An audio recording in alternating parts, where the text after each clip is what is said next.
Kapuso actress, pipirma na rin umano sa TV5. Sunod-sunod ang umaalis sa Sparkle.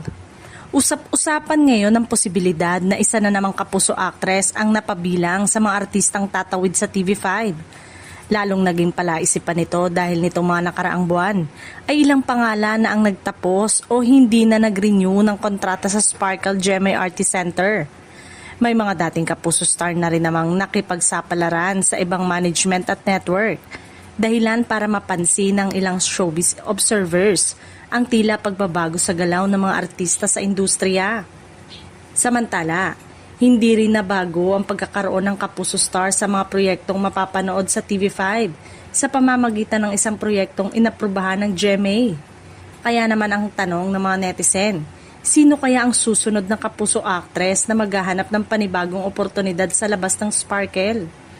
Kung tuluyang matutuloy ang umano'y kontrata sa TV5, tiyak na magiging malaking usapan ito dahil panibagong career move na naman ito ng isang kapuso star. Kaya abangan na lamang ang magiging pahayag ng management at ng mismong artista.